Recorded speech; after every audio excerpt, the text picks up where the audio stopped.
datang sebagai kami tua-tua kalian ya, orang tua yang ada di Karawang ya. Itulah pesan kami. Jadi di sini ada ulus ai molo bahasa Batak di Boto Simarbun do tae. Boto Simarbun molo nyobor na beno di Boto do. Molo otik ate mangatus ya teh. Nah. Jadi ini ulus hanya sebagai lambang atau alat untuk permohonan sama Tuhan ya. Nah intinya Tuhanlah yang memberkati semuanya ya. Jadi kalian biar menjadi rumah tangga yang jadi teladan, yang bikin sukacita dan jadi contoh di dalam keluarga. Terutama sama baru kami harus baik-baik marsimatua ya. Harus baik untuk beradaptasi karena kamu masih orang baru di Marbun ya, harus hati-hati, sopan santun supaya kami nababan jangan maila ya, jangan dipermalukan di Karawang ya. Nah itulah pesan kami sama boru kami. Jadi ini ada ulus molo bahasa Indonesia dong gak bedang nyambung nanti. Nah jadi ison hubak kami do si anak kahula-hulamu boru bere narong di Karawangon ima ulus nagajang si toro rapi. Perhitian pangidua tutu hatta perdengga basai asa dilihat di hamuna gajangi umur gajangi barita nauli barita akalas niroha songo torok merabunaima nang torok mi paparamuna to akar na mangihut di pasu-pasu tu hatta. Jadi selamat berbahagia ma saru-saurakku masongo ni dokko ni hatta na tua-tua asa tubuh ma tabisu diholak kolangi pinasa asima rohani tu hatta tu akarina mangihut dilihat Tuhan marihamu anak nabisuk dohok boru na uli basu jadi sadabe asa sadama rohamu ade musik gawe memang.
Puji syukur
Finalis. Oke. Lepaso.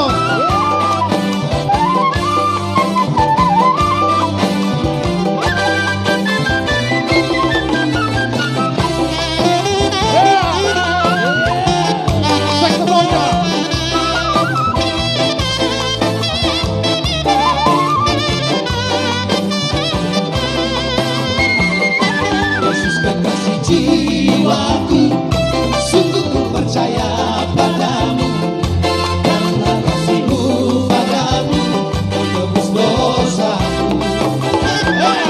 Dari terbitnya matahari sampai terbenamnya, ku angkat lagu pujian untuk nama-Mu. Dengan gendang ku puji dengan kecapi. Oh, ku bernyanyi haleluya, Yesus kekasihku.